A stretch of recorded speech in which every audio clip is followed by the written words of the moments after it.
Today I want to talk about Michigan at Indiana. Take a look at the Big Ten and all that's coming up after the bumper. Don't be cornering me.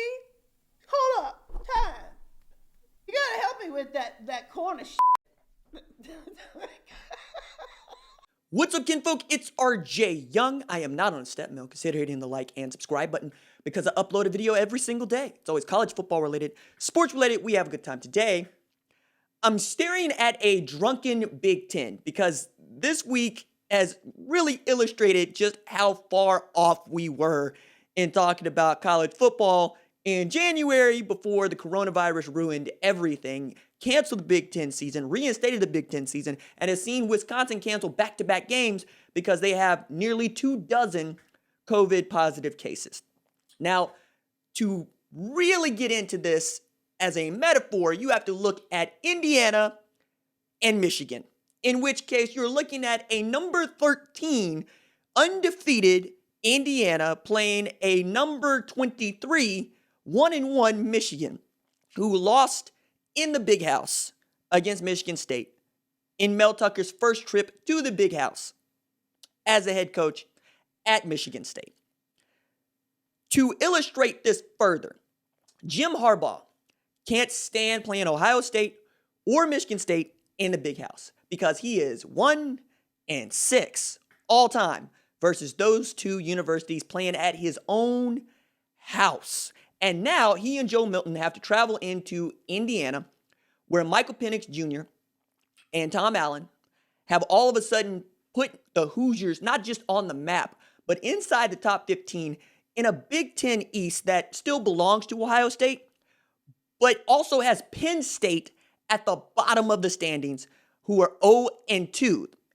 So you're looking at really a 3.5-point favorite, that is Michigan, that's supposed to go in there and get a road win against a ranked Indiana, and then that will be their best win so far, and probably the best win that they get throughout this entire 2020 season, because I don't see how Penn State gets further ranked higher. Like, let me go back that another way. Penn State is not going to be ranked higher than number 13 in the country again this year. It's not going to happen. Not in this very short season for the Big Ten, and not with just like 7 weeks left to go in the college football season. Jim Harbaugh, on the other hand, is coaching for his job. We're already talking about whether or not Jim Harbaugh is going to survive 2020 as a head coach of the Michigan Wolverines. I'm making jokes about him being the next coach for the New York Jets or the Detroit Lions or any number of places where the NFL team is really just had it with their head coach. I also think that it's wild and really just bonkers that Jim Harbaugh can coach the 49ers to a Super Bowl berth with Colin Kaepernick as his quarterback, but he can't get Michigan into the Big Ten championship game, let alone past Ryan Day or Urban Meyer and the Ohio State Buckeyes. Meanwhile, Indiana is charging because, the thing about playing this 8-game season is that once you get to 4 wins, you can't lose more than you won, which I think is how Indiana's going to draw this up, because it's a basketball school. They're playing with found money right now. Meanwhile, Don Brown is out here trying to convince us all that he's not Yankee John Chavis, and yet has a defensive back group that I really enjoy, starting with Dax Hill, who is the best player on either side of that football for them. They still don't have an established wide receiver that they love. I mean, Ronnie Bell is supposed to be that guy, but we'll see. And they're still doing the running back by committee deal, as I think Haskins could be really good, but you got to give him the ball a lot more than they do, and you got to be able to run the ball the way that Coach Kaki wants to run the ball.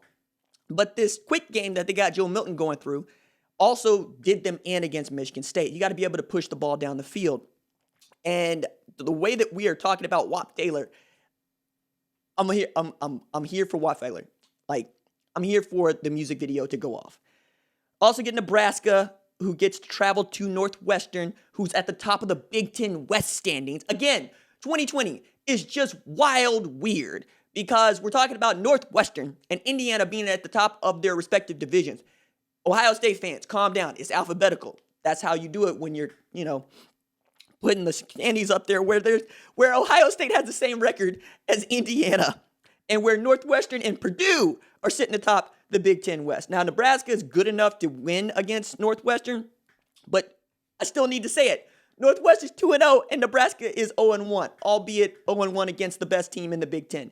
Michigan State gets Iowa in Iowa City. I'm excited about that because I think that Kirk Ferentz is really going down in flames here as he's facing a for real lawsuit where they want $20 million in repairs. And Mel Tucker and Scotty Hazelton got that defense humming right along with Connor Hayward, who's able to run the ball, and then Rocky Lombardi out here just dropping dimes. Back-to-back 300-yard passing performances for him. Penn State could go 0-3 because Talia Tagovailoa has decided that he is Tua's little brother, and he can throw for 400 yards. Matter of fact, he is the first player in the Big Ten to pass for 400 yards this season. And that's after what we thought was kind of an embarrassing loss to start the season. Come back and beat a ranked Minnesota team by just getting buckets. And as much noise as we want to talk about Mike Locksley, he's out there just making it happen with Raheem Jarrett and them and finding a dude named Funk that can run the ball all up and down you. Minnesota better beat Illinois because that's the only, real win they got on the schedule. Illinois also might get Brandon Peters back, but we'll see.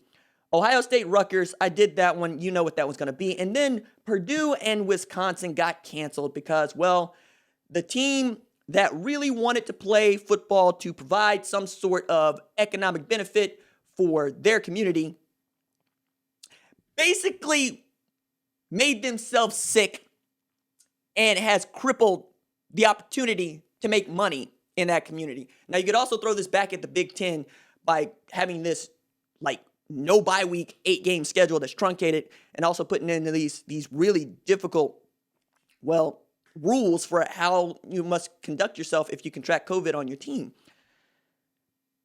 I see that. I also see that you got one job. Your one job is to isolate and not get infected. You didn't do your one job.